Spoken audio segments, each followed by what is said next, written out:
This is the Bates Bobcast, our weekly podcast on the week that was in Bates Athletics. My name is Aaron Morse, and after a week away for our inaugural CATSBY Awards, the Bobcast is back. This week, we're recapping the National Invitational Rowing Championship with head coach Peter Steenstra and men's first Varsity 8 coxswain Izzy Beck. Plus, track and field athletes have one more chance to qualify for NCAAs this Thursday at MIT, but one of them is already safely in. And we introduced you to Orange Whip, the Bates Men's Club Ultimate Team. They're headed to Nationals for the first time ever. That's this week on the Bates Bobcast.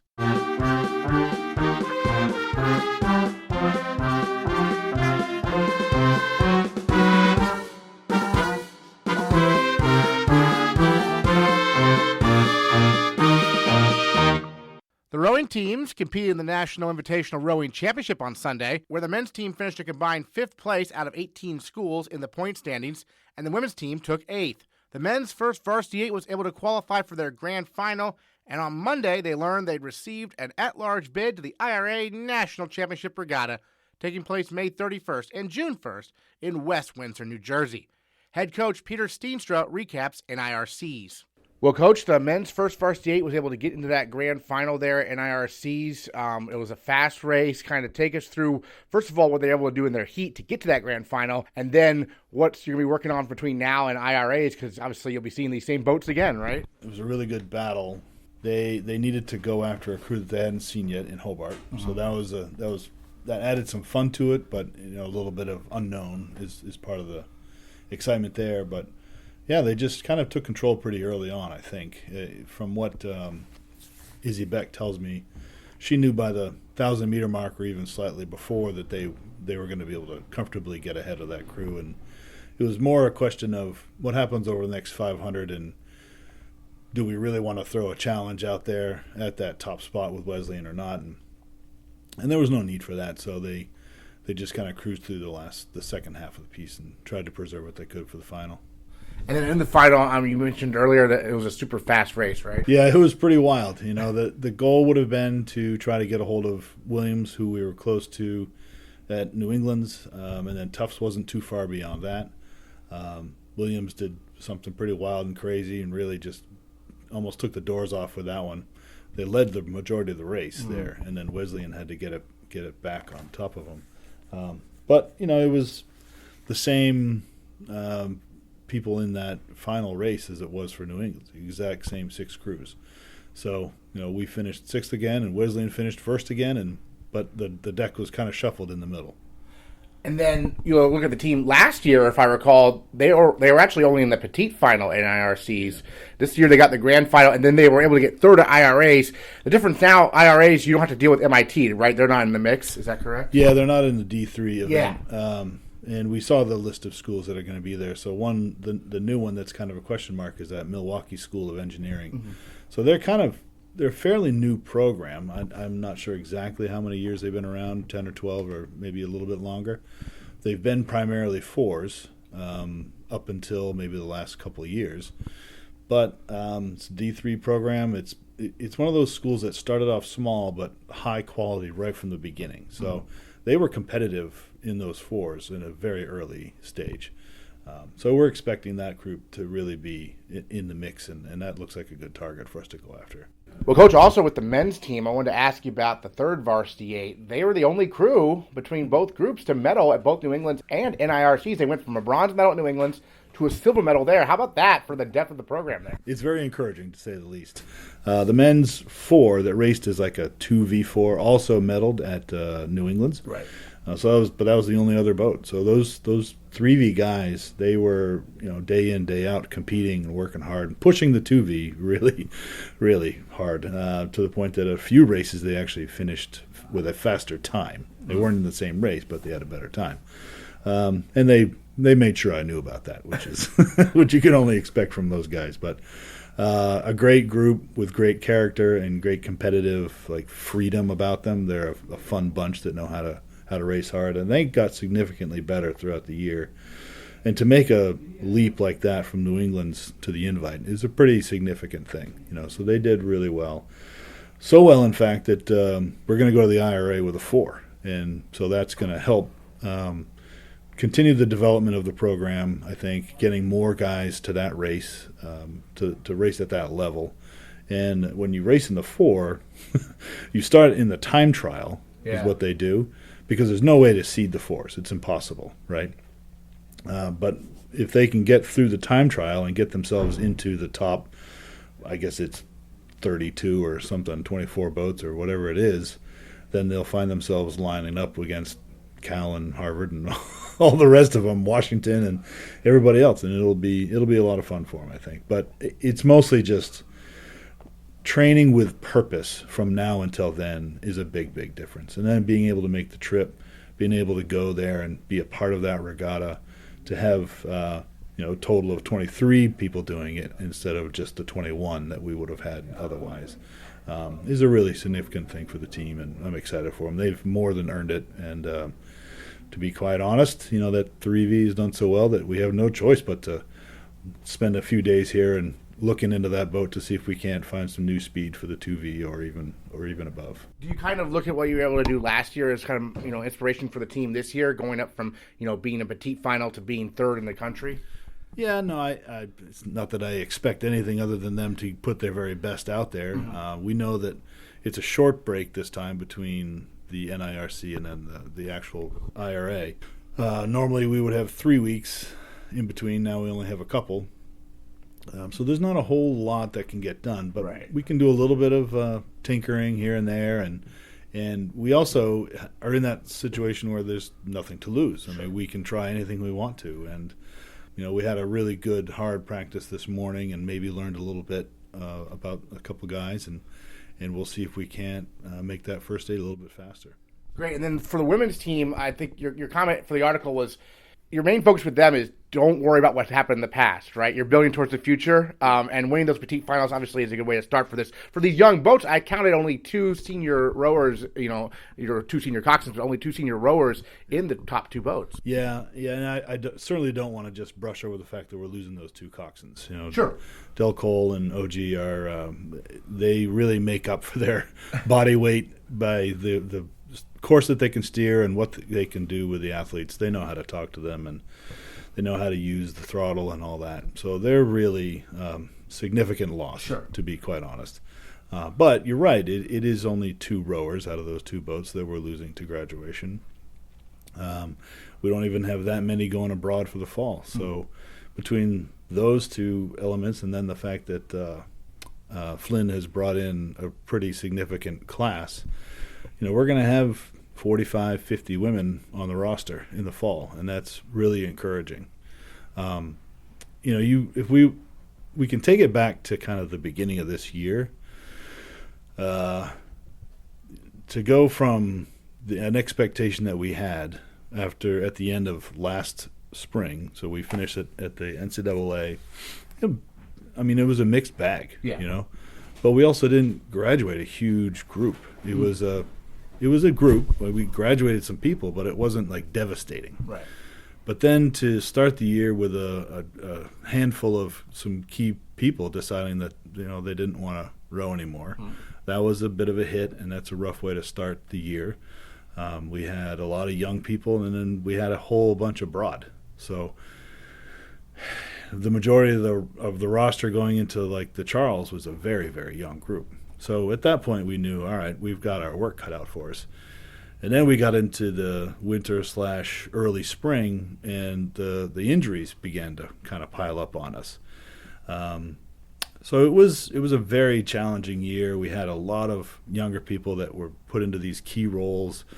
Not to say that they didn't perform well, but it was a lot of work for them to really fully embrace that position of what does it take to have this level of pressure on my shoulders and represent the entire program from this spot and those sorts of things. So there was I don't want to use the word disappointment. I think that the rowers kind of felt a little bit disappointed in not receiving an NCAA bid.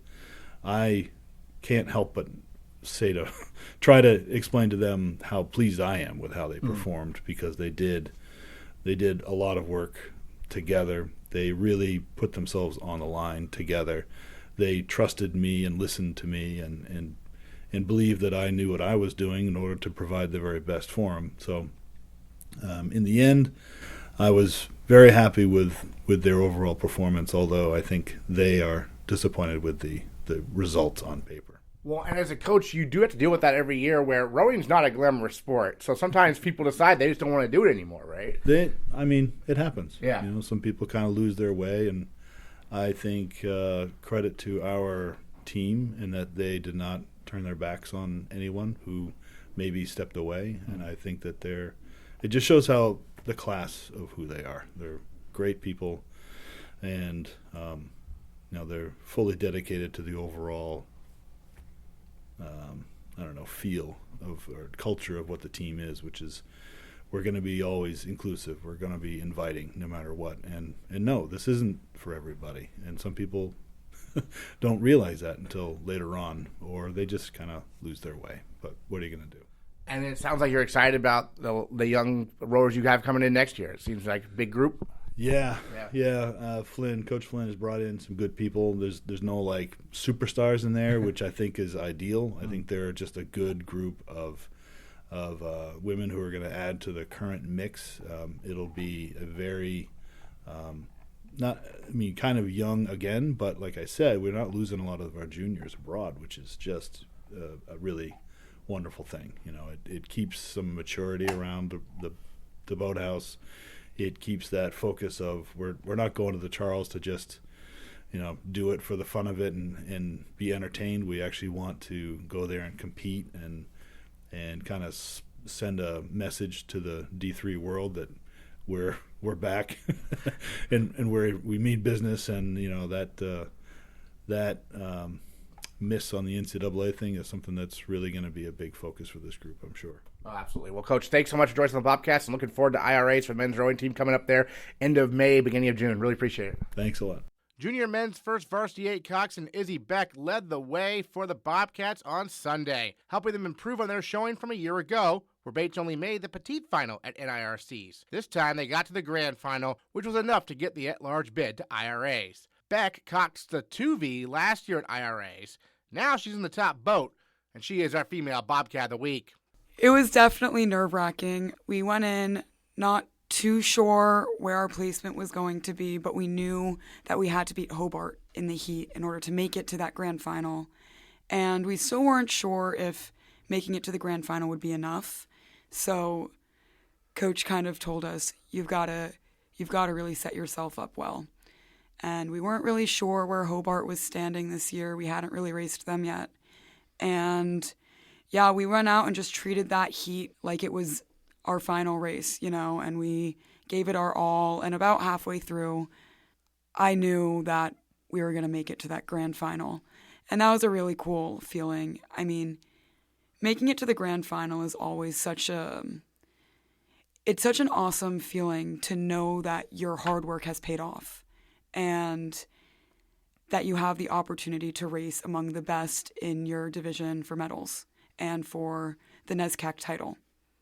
Yeah, certainly in the grand final race, Peter said was extremely fast. Take us through that. Yeah, it definitely was fast. We, honestly, we just didn't have the race that we were hoping for, but luckily it was enough to qualify us for IRAs.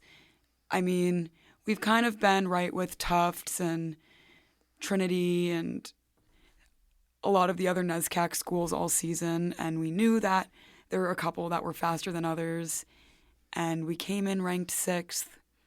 We came 6th in the final, and we knew that we could have done more, and we're really, really excited and grateful to have the opportunity to race again.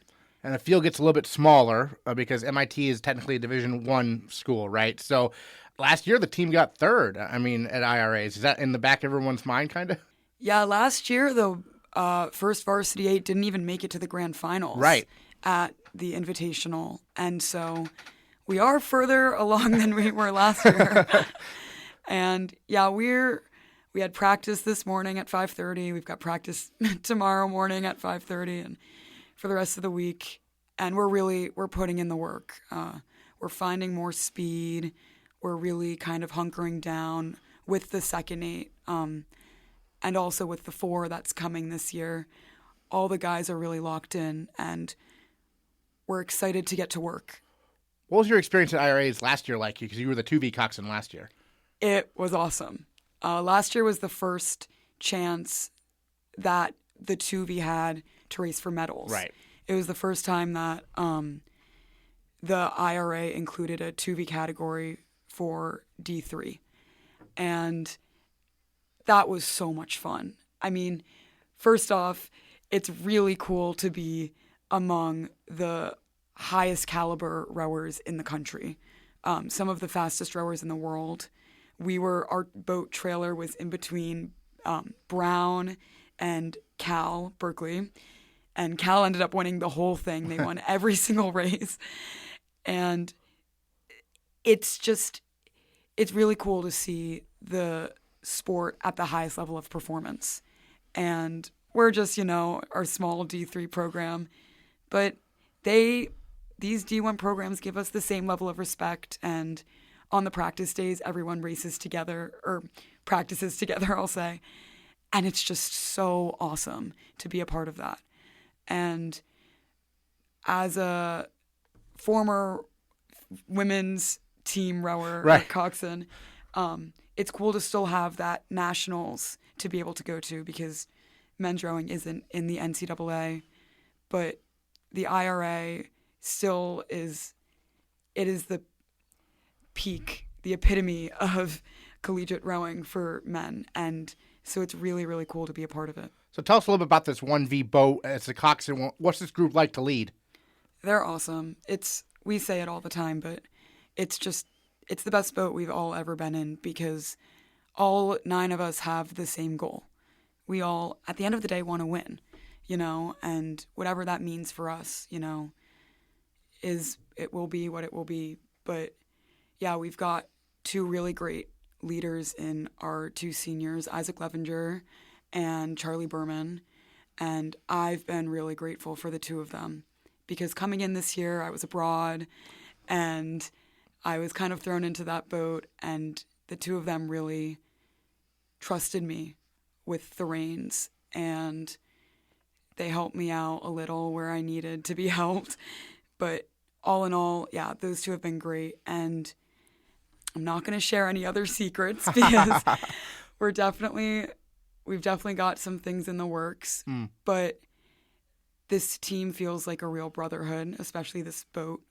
We've got a really great friendship, and we hang out together outside of practice. Sometimes we play games together or just go to dinner and stuff. And that's been really nice. I've never really been a part of a boat that's been so unified. And we talk about that unity a lot. And I feel like in that way, we've already kind of won, because we've got that.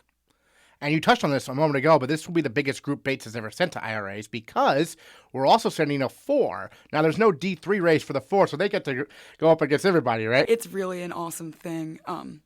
The 3V, our third varsity last weekend, was very, very successful. They came second in the NESCAC.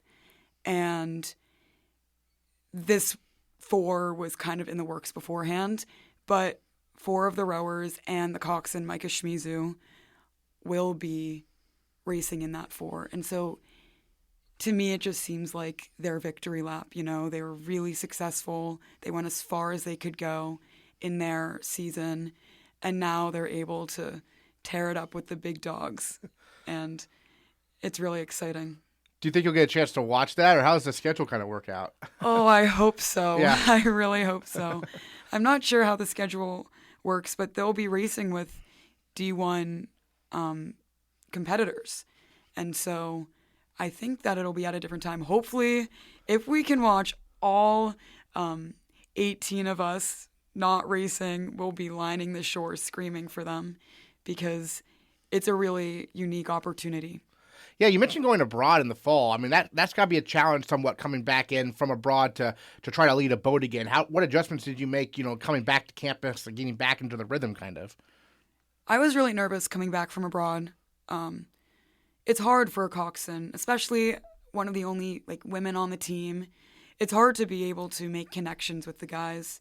And I had a really good thing going when I left last spring. And so I was hoping that everything would work out. And I was really lucky to have Lucy Del Cole, who was the women's varsity coxswain for the past 3 years. And she went abroad her junior year. Mm-hmm. And so she gave me a lot of guidance. And really, I knew that I was going to be coming back to a new team, a lot of new freshmen, new assistant coach, Mike, and I knew that things were going to be different. And so I decided to kind of take a step back, come in where I was needed, but also just observe, see what the team was like and how I could add to it. And it worked out really well. I think the guys were happy, were very welcoming when I came back, which was really nice. And yeah, I've been grateful to be in the varsity boat ever since, and hopefully for the rest of the season. You mentioned the early morning practices you've got going here until right leading up to IRAs, I assume, for the rest of the month. So, what's some points of emphasis you think for the first varsity 8? Trying to get a little bit more speed there to overtake some of these NESCAC teams. We're really focusing on that base pace. We're increasing our speed a little bit.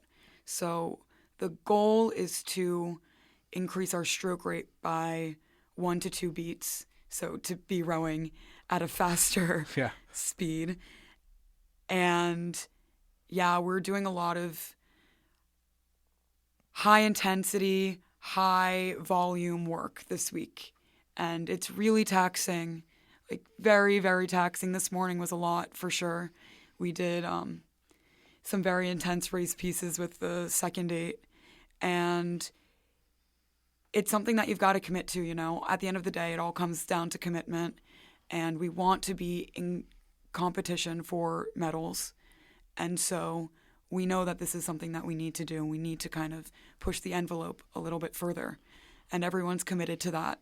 And so it's going to be hard, but hopefully it'll pay off. You mentioned not really knowing what you need to do necessarily to get an at-large bid. I mean, the email came yesterday. It's just an email. There's no show or anything. What was your reaction when you heard the email make it all official? I was so excited. The one of the guys texted in our group chat and said, "We're going." And I felt like just a wave of pressure lift off my shoulders. And we all went to the boathouse last night for our senior blade ceremony, which is kind of like our senior banquet. And we were all just kind of light as feathers, really excited to get back to work. Excellent. Any other thoughts you wanted to share on NIRCs or IRAs coming up we haven't got to talk about yet? Well, my big thing was I wanted to shout out the 3V, so I got that in there. Yep. For sure. Big performance, yeah. Yeah, they were super successful, and yeah, we're just excited to see how the rest of the season plays out. It's always kind of cool to be the last ones on campus and to still be training and working towards something, so I'm excited for the coming weeks. It'll be good. Excellent. She is Izzy Beck, the female Bobcat of the week here for us here on the Bobcast. The first Varsity 8 coxswain for men's rowing. They're headed back to the IRA National Championship Regatta. That'll be May 31 and June 1st coming up. All the latest news on GoBatesBobcast.com. But Izzy, thanks so much. Thanks for having me, Aaron. In track and field, the Bobcats turned in a number of impressive performances at Williams over the weekend. In the non-scoring meet, Bates men's senior captain Ned Farrington continued to rewrite the record books, racing to the finish in the 1,500 meters in a school record time of 3 minutes, 45.81 seconds. He now ranks 8th in the country in the 1,500 meters, and Ned Farrington is our male Bobcat of the week. Well, Ned, at the NESCAC Championships, you broke a 42-year-old program record in the 1,500, and then that record lasted a couple weeks because you broke it again this past weekend there down at Williams. 3 minutes, 45.81 seconds. I mean, that's 3 seconds faster, or almost 3 seconds faster than previously for you. I mean, that's not insignificant in the 1,500, right? What was really clicking in that race for you? Yeah, I think the biggest difference was, well, 2 things. The first being weather. It's New England in the spring. I think it has to be one of the windiest places on earth. So we showed up to Williams on Friday night, and the flag they have on the field was literally not moving, and it stayed the same the next day, and it was about 60 degrees. So the weather was perfect, and that helped a lot. The other thing was it was, the first race I had in a while that, I really had people to draft off of, and, I didn't have to do all the work. At NESCAC, I tried to lead it gun to tape, got past, and then passed people back, so I think I wasted a lot of energy there. But yeah, in this one, I really just got to like sit in there until about 100 meters to go. So yeah, it was a perfect setup. So that allowed me to PR by a bit. And we saw some photos. You had a big smile on your face as you crossed the finish line. You kind of knew that you'd ran the race you wanted to, right? Yeah, I just knew like that time was so safely into the NCAA championships that I couldn't help but smile, because I was like, I haven't ever been in a position where, I'm coming into the last week like in the top 10 where you don't even have to stress at all about whether you're going to get in or not. So yeah, I was going to say, because in the winter for the DMR, it all came down to the last chance meet. I mean, that's really the first time you put together a team, right? Yeah. So that's kind of the way the distance medleys always go. It all comes down to that last chance meet. And it's obviously awesome when you do pull it together there, but still insanely nerve-wracking. And I think it'll be a huge advantage going into next week, not going through all the stress and just getting to train through and get ready. So yeah. And then you were up against some good competition. You mentioned that you didn't have to like lead it wire to wire or try to or whatever. Tell us about some of the runners you were close with, because you got second to someone from another D3 school that's not in the NESCAC though, right? Yeah, so it was Jonathan Zavala from Brockport State. Mm-hmm. He's quite a good runner. He got third in the mile and indoors. So, I expected him to be up there. But it was a stacked field. We had Miles Logan pacing. He was nice enough to keep training all week just to pace me, which is awesome. He took the race out super fast, which was great because it really strung things out and made sure there was space. And what was funny was actually me, Jonathan from Brockport, and then Nate Lentz from Williams, who finished 1, 2, 3. Were actually the last 3 through the first lap. Oh. So it was such a hot pace that we were actually the ones that were smart enough to chill out a little bit, and then we finished really strong. But I think that was actually the best D3 only 1500 race this year. There's 6 people in position to qualify from that race alone right now. So I think that's more than any other meet so far this year. You mentioned Miles Logan, a teammate of yours, being a pacer. When they do that, they drop out at some point, right? Right. Yeah. So he dropped out after 800. It was really impressive, though, that he was able to run that pace so smoothly, and then he just finished and peeled off to the side, and he was immediately cheering and clapping. So I was like, he's pretty comfortable. We might want to run him in a time trial or something because he's clearly in very good shape. Yeah. And so even in an individual race, it is a bit of a team effort there, huh? Certainly, yeah. And I'm super grateful for Miles for being able to do that. And, I've paced teammates in the past. I love doing it. I mean, like, getting to help your teammates run fast, there's nothing better than doing that.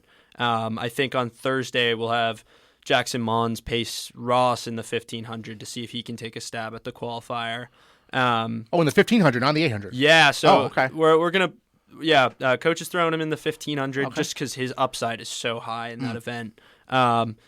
He's obviously, I think he's 29th right now in the 800. Sure.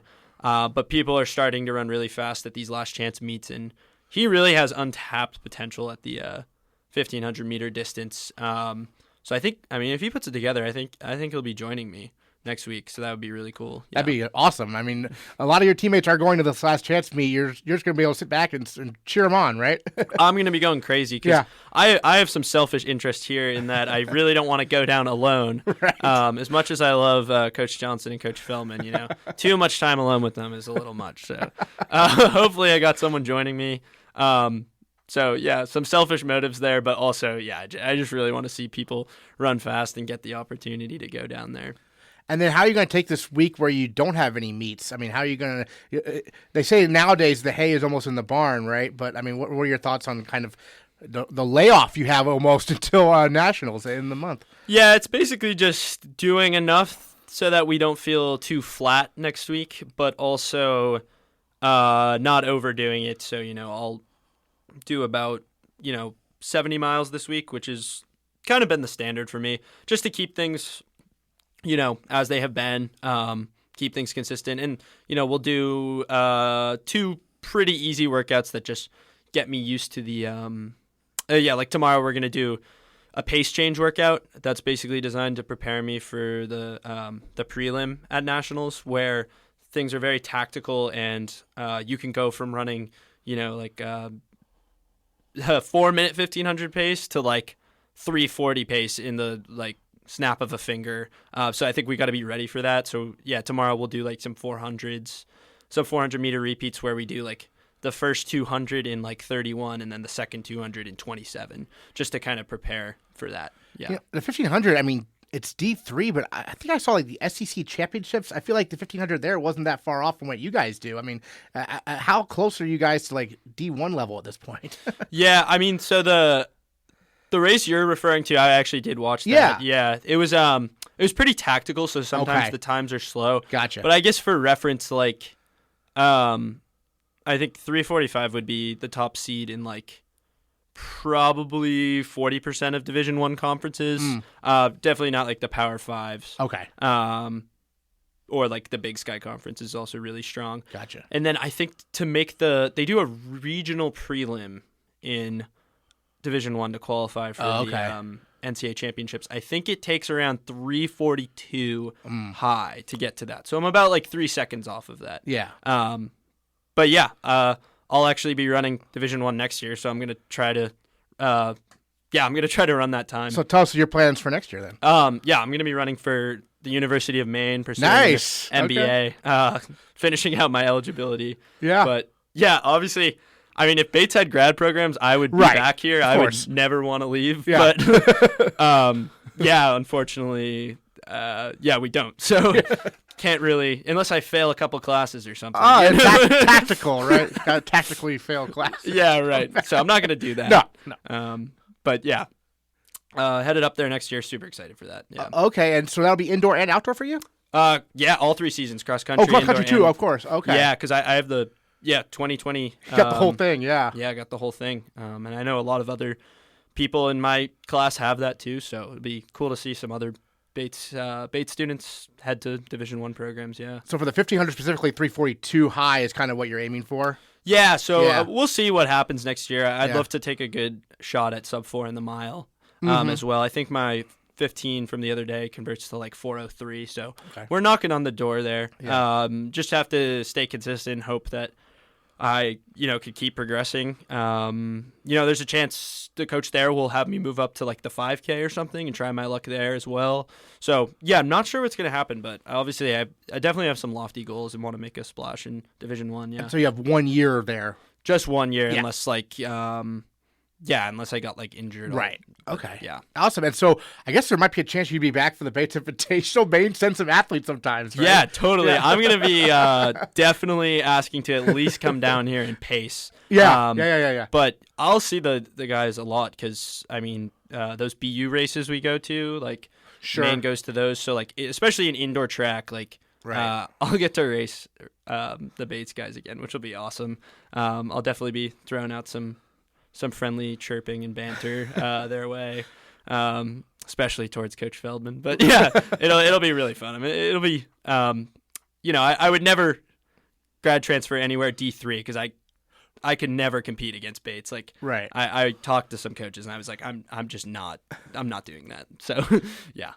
Well, that's exciting though. University of Maine staying in state. So that'll be great. But first things first though, you have NCAAs coming up in Myrtle Beach, there end of May. So again, we're hoping you'll have some teammates join you. I mean, to give us a little preview of the last chance meet, you touched on Ross running the 1500. What else are we going to see on Thursday? Yeah. So we got a big 4x1. Yeah. That'll be huge. Derek ran 10.66 at this last meet with no wind, and you can have up to a 3 meter per second, maybe 4 even, meter per second tailwind, and that can be the difference of like 0.1, 0.2 seconds, and I think the bubble is around 10.58 right now, so like definitely could see Derek get in. Maddie Lee is very close. She's about 0.4 off in the 400 hurdles, so that's basically like a lean at the line. So she's really close. Same with James Guiney. He just started doing a 4-turn setup for the hammer throw, so like there's a really steep learning curve on that, and he just already had like a 2.5 meter PR. Yep. He really only needs to go another meter to get into the meet. And then the same goes with the other 2 throwers, Jacob and Matt Sharp. Yep. They're both really close in the shot put. Evan Migdol's only about a second off in the 400 hurdles, which, that's just things clicking on one day.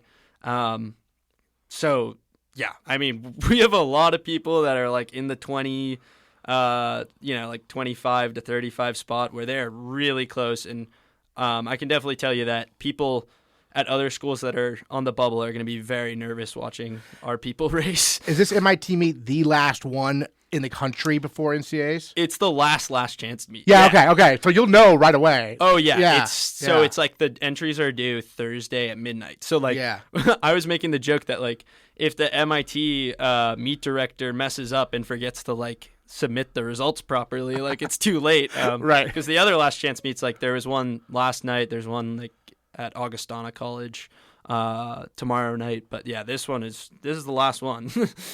So we'll know very soon afterwards if some people can join Ned there at NCAAs. Yeah, totally. Thanks so much for joining the Bobcast. Really appreciate it. Yeah, thanks so much.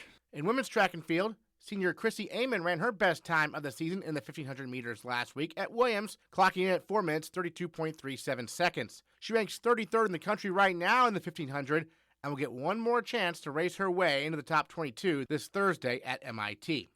Well, Chrissy, your season best there in the 1,500 this past weekend at Williams. It seems like things are coming together at a right time for you. Take us through kind of the race and how it went from your perspective. Yeah, it was really exciting. I thought it was actually going to be my last race, so I kind of went in like, I want to make it a good one. We went out pretty fast, which I was expecting. I knew there were some girls I'd raced a lot, and I knew to be pretty fast in there, so I knew it was going to go out like that. And then I kind of just hung out in the middle for most of it. There was actually a girl who kind of like, I don't know if she just slowed down or tripped in front of me, but I kind of had to like move her out of the way. So that was a little rough. I was a little worried I was going to get DQ'd, but it felt like her fault. So I wasn't too worried about it. But yeah, then I just tried to, finish strong, and I was really happy with how it went. So you thought it was going to be your last race. Why is that? Well, I kind of just had like a tough indoor season. I was sick a lot throughout the winter. And then I got bronchitis like right at the end of the season. So I kind of didn't think I'd be able to get fit enough in time to like have any really fast times. So I kind of, if I wasn't racing well, I kind of wanted to, call it and just enjoy the rest of my time here. But it seems like things are finally coming together, so that's good timing. Yeah, I was going to say you're 33rd, I think, in the country right now in the 1,500. So I assume you're running that again this Thursday. Yeah, that's the plan. Yeah. So what are your thoughts on the final qualified meet going down there with having a chance if you put up a big time to maybe qualify for nationals again, right? Yeah, I think it's really exciting. I mean, I think MIT always has a pretty good group of runners at that meet, so I'm excited to go race one more time. And I'm excited because my parents were at my sister's graduation last weekend, so I'm excited that they get to see me race in person one last time. I think that'll be really nice. Great. So what's the plan these next couple of days to get ready? I mean, it's already, I guess it's day after tomorrow, right?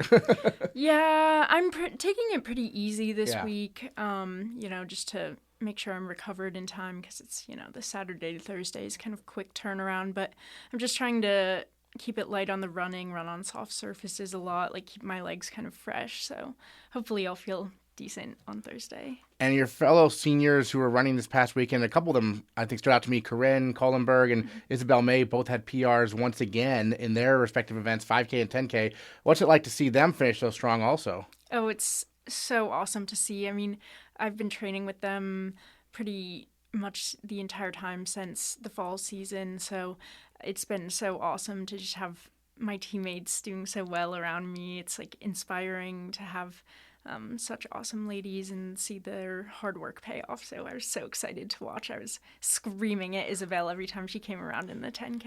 I was gonna say, yeah, 10K. Could you ever? I mean, have you ever even tried a 10K?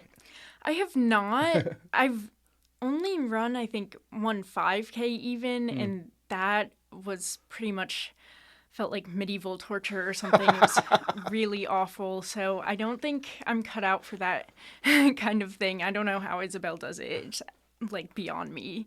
I don't think I could gut one out like that. So how does it feel to have things coming together nicely? Because as you mentioned, you battled some illnesses this year to find, be healthy at the right time, right? Yeah, it feels pretty good. I mean, it kind of the same thing happened last year. So at least this time I kind of knew it was possible. I was a little worried because, I was sick like literally the first week of the season. So I was like, oh, not a great start. But luckily I was able to turn it around. So it's honestly kind of just a relief thing. Excellent. And then you were part of the cross-country team this fall that went to nationals, right? What's it been like, seeing the team as a whole kind of be so successful in each season, sort of? Oh, it's so cool. And I think obviously it was amazing to go to cross-country nationals, but I'm also like so glad to see like the amazing progress we've made on like the throws and sprints side as well. Like we did a lot better at NCAAs this year. I think we've been competing like really strongly across the board. I think like a lot of our programs are developing really well, so it's just been so nice to see that. And like, I don't know, it's just so fun to like hear every Monday like how everyone's doing and read like the email updates. I think it's so exciting. Excellent. Well, with this meet coming up on Thursday, I mean, what's your approach like mentally to this? Because like it could be your final race, but hey, if you have a big breakthrough, it could not be. I mean, you feel any pressure? No pressure? Honestly, I mean, I don't feel too much pressure. I mean, I've gone to nationals twice now, so it's like, I mean, I'd obviously still like to qualify, but I don't feel like it's something I absolutely need to do or I'll feel like unfulfilled or something. Right. But I think, I'm really just excited to have like one more opportunity to just go out there and like, I was considering calling it a season even if I had a good race last weekend, if I didn't feel good, but I felt great in that race and I'm really excited about that. So I think I'm hopefully ready to do it again. All right, well, we're excited to see what happens this Thursday. Chrissy, Aman, one of a number of Bobcats, head down to MIT at the final qualifying meet.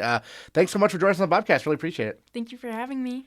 We cover all 31 varsity sports on the Bates Bobcast, but the Department of Athletics also sponsors 13 club sports. One of those is Club Ultimate, and the men's team, nicknamed Orange Whip, is headed to nationals this week for the first time in the history of the program. Their 4 captains join the Bobcast to introduce us to what makes this year's team so successful. First things first, introduce each of yourselves your real name and then your ultimate name. Hey, good. Thank you so much for having us. I'm Eric Treyz, and on the Frisbee team, I'm Skywalker because I love Star Wars, but I also don't really like being on the ground that much. And if I have to fly and get off, then I will. All right, Skywalker, who we got next? Thanks, Aaron. My name's Daniel, and on the field, I'm known as Future. I think we'll leave that as a mystery for now, but yeah. Well, Future's a name that's been handed down through the generations, right? Yeah, you were talking about Josie. Yep, she was Future. She was Future as well, so it's one of the names that gets passed down, and yeah, there's a long line of people behind me and people ahead of me as well. Great. Awesome. Yeah, so I am Nat, and thank you again for having us here. It's fantastic. On the Frisbee field, I go by Appa, which is from Avatar: The Last Airbender, and mostly just because I'm steady and reliable, and yeah, it's a great name. Yeah, my name is Ben Morse, and I'm Chef, which is another passed down names, but it stays within the men's team O-Whip and does not cross over between Cold Front and O-Whip like Future does. Gotcha. Okay. Yeah. So O-Whip headed to nationals for the first time ever. I mean, Chef, just take us through getting there and what it meant at Regional South Portland to get the victory and move on to nationals for the first time ever. I mean, it's a long season. So we play pretty much all throughout the year as much as we can play, as much field space as we can get. And we start, pretty much our competitive season starts in March. So our first tournament was in Brooklyn, and then our second tournament was NEO, New England Open, in Rehoboth, Massachusetts. And third tournament was Ocean State Invite, which was in Rhode Island at URI. And then we worked our way into like the postseason, which we have sectionals first. Which were up at Colby College, and we actually played Middlebury, who is the 1 seed in the national tournament, and we took half on them and played within 2 for the final score. And then obviously regionals, I think that's historically where whip seasons end. So there's a lot of nerves, and there were a lot of nerves going into regionals, but I think the team culture, that was a lot of the work that made this team the team to go. And we were just reliant upon each other, strong as a unit. and well-spirited team. It was a great victory against Bowdoin to go to nationals. Oh, it was against Bowdoin? Yeah. That must mean extra, right? Yeah. Would each of you say that was the most memorable game, or maybe what's the most memorable game for each of you this year? Whoever wants to start. I think that was definitely the most memorable game. I Yeah. mean, we had a lot of people from Bates coming down to support us, which was really nice. A lot of people showed up for the Bowdoin game, which was really, really great to see. And I think that game, most of all, demonstrated just how unified we were as a team.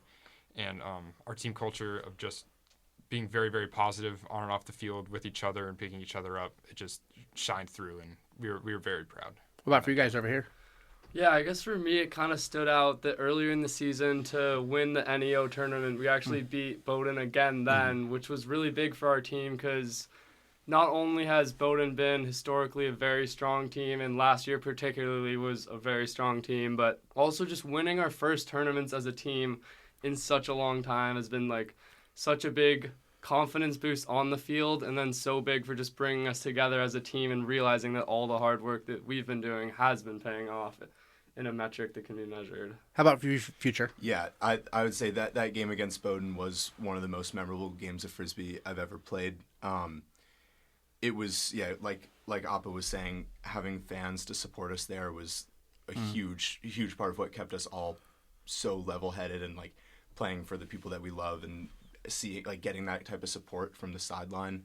For me, like I'm from Maine, and my whole family came to watch, and family, friends, and my Frisbee coach since I was young was there, and he brought a whole car full of people, and like seeing mentors and like loved ones there cheering and fully like invested in the sport, that the game that we're playing, was a huge part of what kept us in that and what kept us extremely determined and focused throughout the entire day, but especially that game. Yeah. Terrific. Well, I'm curious for each of you, just going back growing up, how did you first get involved with the sport of ultimate, whether it was growing up as a kid or at Bates even maybe, and then what prompted you to want to join the team when you got here? Perhaps we can start with you, Skywalker. Yeah, so for me, I grew up in Amherst, Massachusetts, which definitely has a huge Frisbee culture, and then my brother played, so I've kind of been like playing at least a little bit in middle school and then super fun in high school, so I definitely knew going into college I wanted to play, and then coming and finding like a team with such like a fun, like welcoming culture as Orange Whip was just like such a blessing to me, and definitely playing at a competitive level but also in a more relaxed environment than some other varsity sports. So that was super big to me, and to become a part of this team. Yeah. I grew up, so I have two older brothers, and they both got into ultimate before I did, and they introduced me to the sport when I was pretty young, like before middle school. And in my town in Belfast, there's a pretty vibrant like pickup community, and so I just played a lot of pickup in the in a very relaxed environment with people of all ages, like teaching me how to play, and that's how I've played for many years. And then I played in high school, but then coming to college was the first time that I've been part of a team in such an organized way. And just after freshman year, when we came so close to making regionals making nationals and didn't make it, that's when I really realized, okay, this team has real goals and real potential, and I think that's when I got the most invested that I've ever been. Yeah, so in high school, I mostly did track and cross country, but when I got to college, I knew I wanted to try something different. So I found the tent at the club fair my freshman year, and I walked up to the person sitting there. I think it was actually the old chef who passed down his name to Ben. And I signed up, and I've tried not to miss practices since, just because I love it so much, and I've never looked back, and it's been a fantastic experience. It was a really welcoming environment when I first got there, and I've tried to keep it that way and perpetuate that, and I think that everybody in here also embodies that. It's been great. And it was during COVID year. And it was during, yes, especially since it was during COVID year. I think me and also Chef share a love for Frisbee that stems from just wanting to get outside and be active with other people that share the same interests. Yeah. So for me, I've started Ultimate in high school, and I was doing a lot of track and soccer. But then in the 8th grade, I tore my hamstring in a race in track. And then, so that was a spring sport. And then I found my friends started to migrate towards Frisbee. And I live in a town, or my hometown is Sunderland, Massachusetts, which is actually adjacent to Amherst. So we had some alumni from Amherst, one of Amherst Nationals teams, or one of Amherst teams that made it to Nationals. And they came and taught us and were our coaches for a while. So our team really kind of, I don't know, became an actual team and threat in high school Frisbee, where before it really wasn't like that. And then once I made it to college, I actually wanted to play soccer here and went to a camp to play soccer here. But I didn't play a club soccer. So when I went to college, I wasn't on the soccer team, but then decided to join the Frisbee team. And like Nat, I think during COVID, it was just, we were throwing discs against trees for a while. You couldn't catch the disc because that was sharing germs with each other. Right. And we were in these little pods. And it's very different than I think how we run the team now, unfortunately, because if it was still like that, that wouldn't be good. But I don't know. It was I think the community is what keeps it all together. The community that Frisbee represents, both cold front and whip, and just the people, and of course love for the game. Yeah. And you are Whip's nominee for the Donovan Award, which is like the Heisman Trophy, if you will, of Ultimate Frisbee, right? Sure. Is that what you compare it to? What does that mean to you to be the nominee? I mean, the team nominated me, so it's a huge honor. It just shows. I mean, it's even better that it's from the team. So it's a little bit against the culture that I've tried to cultivate as a team. I think we've all four of us, every single huddle that we have, we try to say that everyone is on the line. So there are 7 on the field at a time for each team. But the sideline in Frisbee is huge. The sideline can make or break the energy of the game. And I think that you can watch the Donovan video and see these plays, but that is just the tip of the iceberg as far as it goes with the team dynamic and what makes a good Frisbee team. So it's an honor, and thank you to Daniel for making that video. It's a great video, but yeah, I think as a team we'll move on to Nationals and put Donovan to the side for a little bit. Now, do you guys have any sort of outside coach who helps or anything, or are you guys coaching each other? Last year we had 2 coaches, Cam and Gabe, who are friends and people some of us have played with in Portland and who I've played with in Belfast when I was younger. And they were both around at least for one practice a week last year, and they instilled a lot of the reliable systems that we still use this year. But one of them moved away and one of them had other stuff going on. Sure. So this season we've been almost entirely player coached, and we've really tried to keep what we've learned from the coaches last year and really work that into everyone's play. Just being disciplined, and I think it says a lot that there were coaches and they've left us with some great knowledge and wisdom, and that we've also really held it together without a coach. And I think that's I was on the phone with one of our previous captains before I got in here, and everyone keeps telling me that they were watching the live stream in the game to go against Bowdoin, and I've talked. So there's Ben Fasciano, who is previous Blues, and also previous future Clay Hundermarked, and those players, those coaches, it's a culture shift to be competitive, and especially given the section in the region that we play in with Middlebury and Bowdoin and Williams now. Yeah, I definitely feel like it's been tough going from that transition from having the coaches, especially when you're at these tournaments and you can keep your head in the game. They can call these lines. They can really point out the stuff that they see needs to be working better. But I also think we've used it as a way to kind of grow and take it up a level and be okay, so now we don't have specific coaches, but we have our captains, and now we also want to open it up to the players. Let's talk about what we're going to do better. I think we've taken this and used it to also evolve our culture, and we've been having specific culture meetings with different members of the team leading different things. And I think all together it's been really good that we've taken this and actually used it to help us build as a team as well. All right, so you guys leave for Nationals on Friday. Yeah. And the action starts Saturday. Is that right? Take us through the format. How is it going to break it down? So Saturday begins pool play. So our first game is at 8:30 against St. Olaf, who's the third seed. Okay. How many teams are there?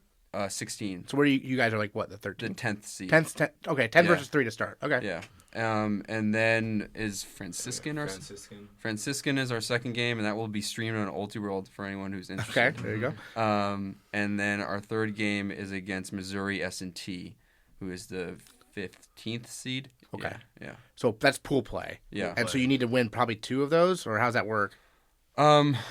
I'm not exactly sure. They Yeah. have, like, depending on how you place in your pool, like first or second, then you're placed into either the championship bracket, or like the sort of backdoor bracket. Yeah, backdoor. There are multiple ways. I'm not sure if we need to win 2 games or if we need to win 1 game or what, or how much point differential matters. But yeah. I would say we're going into each game thinking that we're gonna win. Sure. Yeah.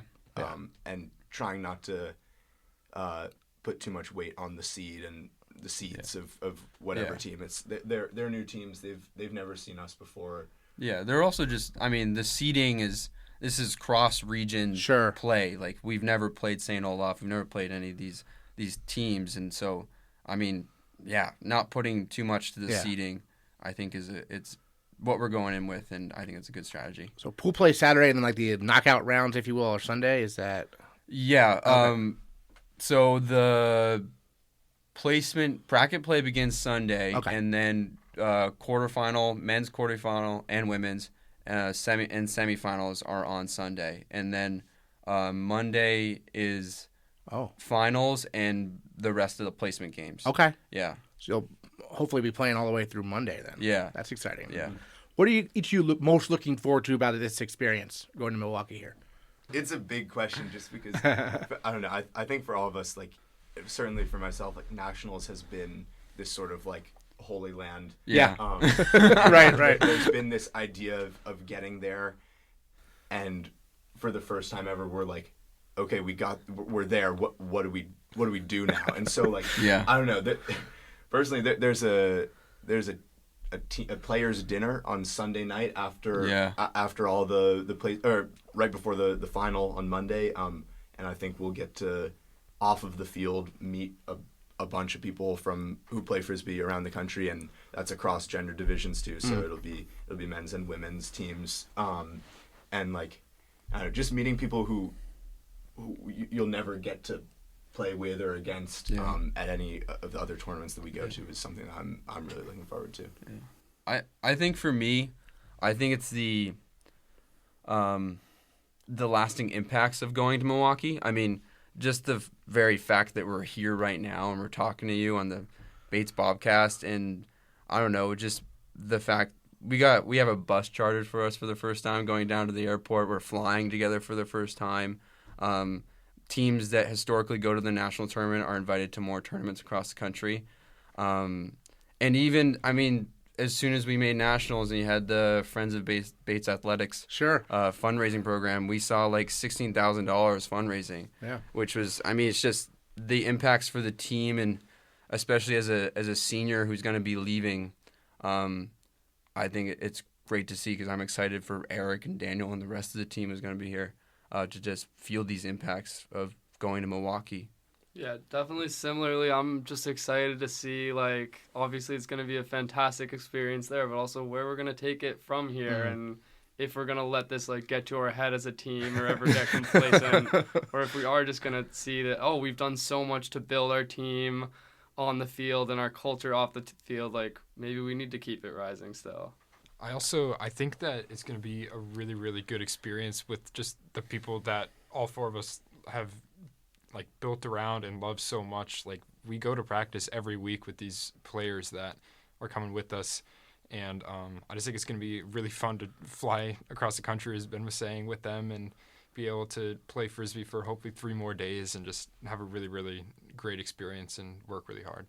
Sounds good. They are the captains of Orange Whip, headed to Milwaukee. I have most of you memorized: Skywalker, Future, Chef, and I forgot yours. Appa joining us on the Bobcast. Thank you so much. Congratulations. Thank you so much, Aaron. The year is winding down, but there's still more track and field and rowing to cover, with Thursday's final qualifying meet at MIT a big one for the Bobcats. And we'll have full coverage of who's headed to nationals next time on the Bates Bobcast.